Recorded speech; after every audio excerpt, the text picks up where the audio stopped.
प्रिय विद्यार्थियों, गृह विज्ञान का महत्वपूर्ण सेशन चल रहा है आप सभी लोगों के लिए। देखिए यहाँ पर इसमें कुछ प्रश्नों की श्रृंखला पर डिस्कशन पहले भी हो चुका है और न्यू सिलेबस के अकॉर्डिंग है। और जब आप 27 फरवरी को पेपर देने देने जाएंगे जब, तब यहाँ से प्रश्न आप लोग को देखने को जरूर मिलेंगे आपके एग्जाम में।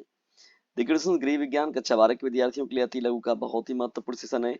देखिए इन प्रश्नों का कुछ प्रश्नों का डिस्कशन आप लोग के साथ हुआ था, जैसे ये पहला प्रश्न हो गया, दूसरा वाला हो गया, ये तीसरा वाला देखिए हो गया। ये सब प्रश्नों की श्रृंखला जो है आपके साथ डिस्कस हो चुका है। देखिए ये हो चुका है। अब यहाँ से हम लोग करते हैं इसमें स्टार्ट। देखिए पहला ये जो प्रश्न है हम लोग का, यहाँ से स्टार्ट करना है आप सभी लोगों के साथ। देखिए प्रश्न क्या है आप लोग का, बुजुर्गों के लिए चलाए जा रहे कार्यक्रमों को लिखिए। देखिए दोस्तों, अगर बात की जाए बुजुर्गों के लिए, तो देखिए कार्यक्रम संज्ञानात्मक स्वास्थ्य की बात हो गई, शारीरिक गतिविधि की बात हो गई, सामाजिक संपर्क की बात है और समग्र कल्याण को बढ़ावा देने के लिए जो है मुख्य रूप से चलाए गए कुछ कार्यक्रम है। उसमें उनमें देखिए क्या वृद्ध अगर वयस्कों के लिए देखा जाए तो जीवन की गुणवत्ता बढ़ाने के लिए देखा जाए तो मेमोरी गेम देखिए कराया जाता है। मेमोरी गेम की बात हो गई। व्यायाम दिनचर्या यानी रूटीन से जो रेगुलरली जो काम होते हैं, मेहनत होती है, संघर्ष होते हैं, वो कराया जाता है। यानी व्यायाम दिनचर्या के रूप में जो काम होते हैं उनको भी कराया जाता है। देखिए आभासिक सामाजिक समारोह के रूप में जो काम होते हैं उन्हें कराया जाता है। दवा और नियुक्तियों के लिए जो डिस्टेंस क्या होता है, अनुस्मारक शामिल होता है। ठीक है ना। बुजुर्गों के लिए देखा जाए तो कार्यक्रम जो होता है उनके जीवन की गुणवत्ता को बढ़ाया जाता है उसमें, और उनकी भलाई को बढ़ावा देने के लिए जो होता है डिजाइन किए जा सकते हैं। इन कार्यक्रमों में देखा जाए तो पोषण पर विशेष रूप से ध्यान दिया जाता है, शारीरिक फिटनेस पर विशेष रूप से ध्यान दिया जाता है, मानसिक उत्तेजना पर विशेष रूप से ध्यान दिया जाता है, सामाजिक संपर्क और भावनात्मक समर्थन से क्या होता है, जितनी भी गतिविधियां होती हैं ये सभी के सभी दृष्टिकोण शामिल होते हैं इसमें। ठीक है ना। किसमें बात हो रहा है दोस्तों, यहाँ पर देखिए बुजुर्गों के लिए चलाए जा रहे वाले कार्यक्रमों की बात हो रही है। ठीक है ना। चलिए बढ़ते हैं यहाँ पर नेक्स्ट प्रश्न की और देखिए यहाँ पर 7वां प्रश्न क्या है, मोस्ट इंपॉर्टेंट। पोषण किसे कहते हैं, पोषण क्या होता है या पोषण किसे कहते हैं, पोषण किस प्रकार से कार्य करता है। देखिए दोस्तों, बात हो रहा है यहाँ पोषण पर, तो देखा जिसके पोषण वह प्रक्रिया जिसके द्वारा हमारा शरीर जो होता है विकास करता है, उसका रख रखाव होता है और समस्त समग्र स्वास्थ्य के लिए जो होता है डिस्टेंस भोजन से पोषक तत्व प्राप्त करता है। ठीक है, तो उसे हम लोग क्या कहते हैं, पोषक कहते हैं। तो पोषक एक डिस्टेंस जो है वो व्यापी प्रक्रिया है और इसका एक व्यापक प्रभाव भी है। इसका शारीरिक विकास के लिए, उसके रखरखाव के लिए और समग्र स्वास्थ्य के लिए जो होता है डिस्टेंस पोषण तत्व जो होते हैं बहुत ही महत्वपूर्ण होते हैं और उनका उपयोग भी जरूरी होता है। देखिए पोषण में होता क्या है कि शारीरिक कार्यों को समर्थन देने के लिए देखा जाए और बीमारियों को रोकने के लिए जो महत्वपूर्ण जितनी भी आवश्यकता की चीजें होती हैं वो पोषक तत्वों में ही शामिल होता है। देखिए जरूरत के हिसाब से शरीर को क्या मिले, कार्बोहाइड्रेट भी मिले, आवश्यकता अनुसार प्रोटीन भी मिले, जरूरत पड़ने पर वसा भी मिले, विटामिन भी मिले और खनिज भी भरपूर मात्रा में मिले। तो इन सभी को हम लोग कहते हैं डिस्टेंस पोषक तत्व। संतुलित आहार जो होता है डिस्टेंस वो है सर्वोत्तम पोषण की कुंजी है। संतुलित आहार जो होता है या बैलेंस्ड डाइट जो हम लोग लेते हैं वो क्या होता है, सबसे महत्वपूर्ण कुंजी होता है। यानी उसका किसका, पोषण का ये महत्वपूर्ण कुंजी हो जाएगा। ठीक है। चलिए बढ़ते हैं यहाँ पर नेक्स्ट प्रश्नों की श्रृंखला में। हम लोग यहाँ पर क्वेश्चन नंबर 8 की ओर, प्रोटीन की कमी से होने वाले रोगों को समझाइए। देखिए प्रोटीन अगर कहा जाए दोस्तों, तो प्रोटीन भी जो होता है शरीर के लिए बहुत ही महत्वपूर्ण चीज होता है, बहुत ही जरूरी चीज होता है। और प्रोटीन की कमी से क्या होता है दोस्तों, क्वासियोरकर और मराइस्मस, क्वासियोरकर और मराइस्मस जैसी बीमारियां हो सकती हैं। किसकी कमी की वजह से, प्रोटीन की कमी से। यानी शरीर को जो प्रोटीन नहीं मिल पाता अगर, तो ये समस्याएं देखने को मिलती है। कौन, क्वासियोरकर और साथ ही साथ मराइस्मस ना। इसके परिणाम स्वरूप क्या होता है डिस्टेंस देखा जाए तो, प्रोटीन की कमी की वजह से देखा जाए तो मांसपेशियां नष्ट हो जाती है। क्या होता है, मांसपेशियां जो होती हैं वो नष्ट होने लगती हैं, समाप्त होने लगती हैं।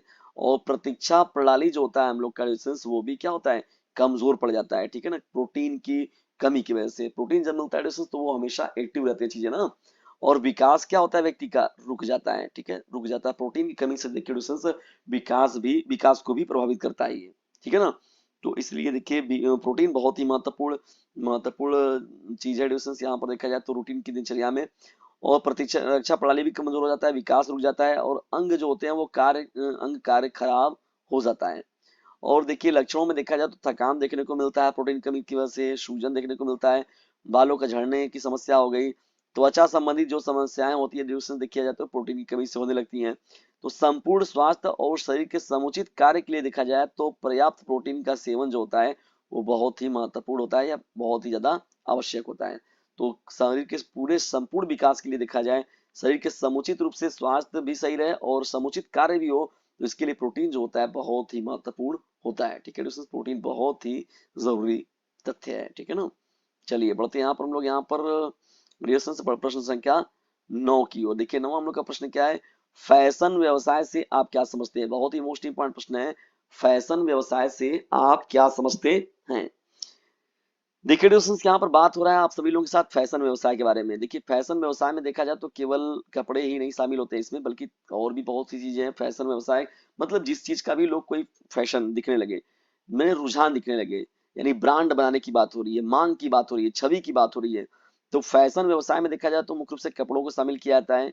सहायक उपकरण होते हैं इसमें शामिल, जूते के बहुत सारे डिजाइन हो गए, उत्पादन की बात हो गई, विपणन की बात हो गई, और बिक्री जो होते हैं मुख्य रूप से इसमें शामिल होते हैं।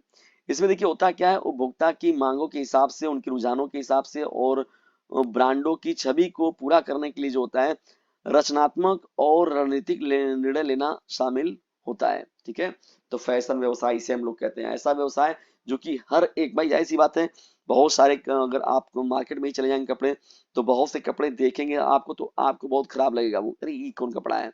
लेकिन बहुत से लोगों को उन कपड़ों में उन वो जो कपड़े हैं वो ड्रेस है उनको वही अच्छा लग रहा है। तो तमाम तरह के लोग हैं, तमाम तरह के लोगों का अपना अपना एक अलग दृष्टिकोण है हर चीजों के प्रति, हर कार्यों के प्रति, हर संभावनाओं के प्रति जो है। तो उनकी मांगे, रुझानों और ब्रांड छवि को ध्यान में रखते हुए ब्रांड छवि को रचनात्मक और रणनीतिक लेने के लिए जो व्यवसाय को बनाया गया उसे हम लोग कहते हैं फैशन व्यवसाय।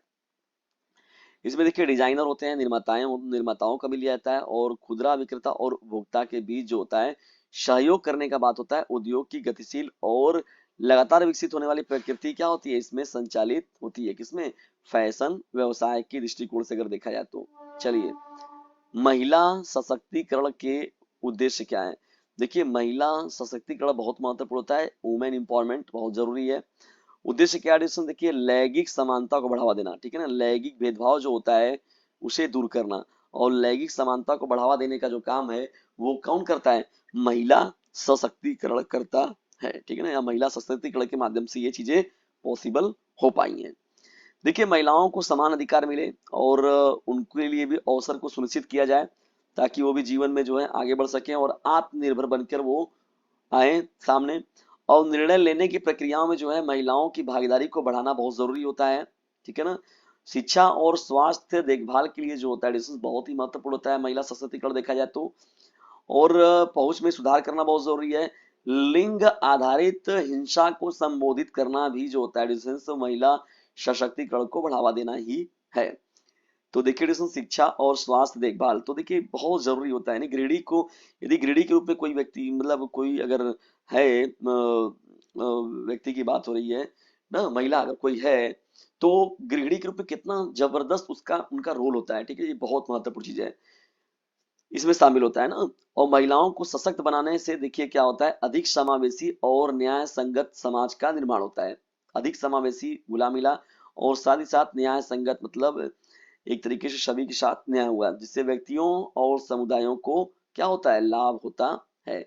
जो भी व्यक्ति होते हैं, जो भी समुदाय होते हैं, उन सभी को जो होता है उनसे लाभ मिलता है। ठीक है, क्योंकि महिला सशक्तिकरण से क्या होता है, क्योंकि सभी लोगों का देखा जाए तो दूरगामी इसका जो होता है परिणाम देखने को मिलता है। ठीक है, तो ये बहुत जरूरी होता है महिला सशक्तिकरण को बढ़ावा देना। डियर देखिए यहाँ पर 11वां प्रश्न, 12वां प्रश्न, 13वां प्रश्न ना, तो यहाँ पर तो 12 ही प्रश्न है। तो चलिए आइए इसी में बात कर लिया जाए इसी सेशन में। देखिए 11वां प्रश्न क्या है, डिजाइन के सिद्धांत लिखिए। देखिए डिजाइन के सिद्धांत कौन कौन से हैं।